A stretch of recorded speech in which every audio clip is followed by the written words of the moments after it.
Hello, guys!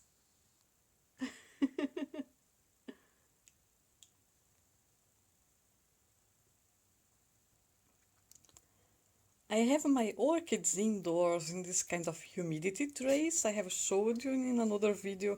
It has this kind of rubber mat with water there and some heating mats under it also. It keeps it warm and it helps with the humidity because the water evaporates. And one thing I noticed besides that the air is much moisture here close to the plants is that the roots also notice it, and it seems like lots of roots they start to come out of the pot. You see it here, you see it over there, in here. This Dendrobioberiota, all the roots were coming instead of making roots inside the pot, it was making them all outside because it's so moist there. And I just I didn't like when all the roots were outside, so I just made them very moist and flexible, and then I just made them go around and into the pot. This is what I did, so it starts to grow under the pot, but they were all outside. It's kind of annoying, really. This is another case. This is my BC Almaki Tipmali, and I reported this after I got this at the show.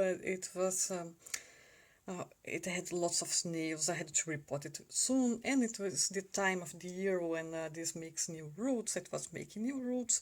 Lots of roots were damaged because of snails. When I got, can you see? It's so munched. All the roots, lots of the new roots it was making, it had lots of snail bites. It's full of these munched spots, but it made new roots like this one that decided to grow across the surface of the pot instead of going down, and that there is that one there, and I can see through the pot some have gone down into the media, but I didn't like that some were starting to grow on the surface and outside. And can you see this one here? It grew inside the media and then started to climb, and really wanted this to establish itself, and instead of making roots outside of the pot, so I invented this. I don't know if you can see, but there is plastic here. This is plastic. It's almost invisible. It's difficult to see, but this is plastic. I cut some package. It was a plastic package for tomatoes. You know, when you buy those small cherry tomatoes. I cut the corners that are folded like this.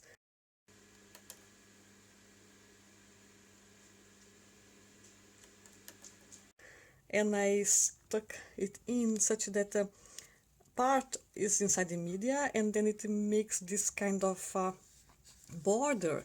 It turns over the media in this part, so if the roots try to climb out, they will reach the plastic and they will grow to the side and maybe into the media.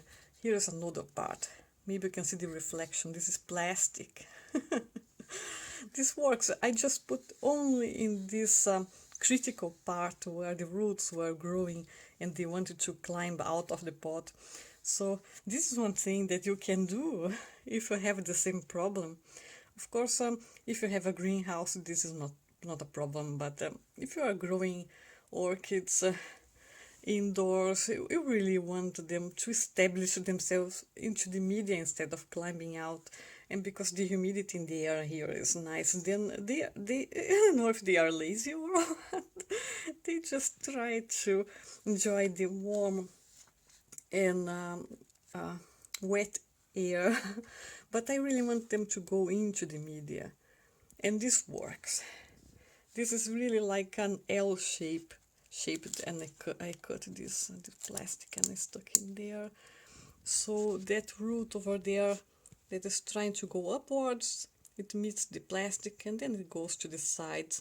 I cannot show you better, but over there somewhere there are two roots too that were coming to the border and they will climb out, so I made that barrier of plastic.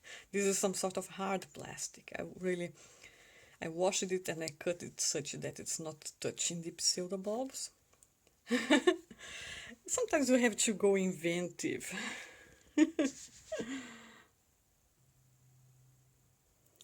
Also, I could show you the little hazel. The bulbs are already this size. See, they are very small. This might even be the real little hazel, but the leaves, they are kind of large, as you can see. This is larger than I imagined it will be, but I'm so happy it's making these buds, because I really want to see how it looks like. Here we have the mini-mark blooming, and this Phalaenopsis Cassandra still blooming too. This blooms for a long time. And over there is the Aliciara Tahitian Dancer. The buds are getting bigger. I'm really looking forward to see it in bloom. The Encycla vitellina is still blooming. It's a very nice plant. The lowest flowers have dried, but it makes new ones. So you see, it has still 3 buds unopened and another spike over there close to the lamp. It's a very nice plant. And the common Aramasai red is still blooming very nicely. My Brassavola nodosa, it opened the blooms on the 21st of December, and now it's already February. This has been blooming for a long time, and the buds that opened first, they have dried already, and some are starting to dry. They didn't open all at the same time, which is a nice thing, because I still have them blooming now. It's such a bright day outside. I'm on sick leave, and I try to film this, but then the lights make it quite yellow, but they are white and green. Very nice plant. Still waiting for this one to bloom. Well, but this is it for now. I just wanted to show you the funny thing with the roots. Have a very nice day. Bye bye.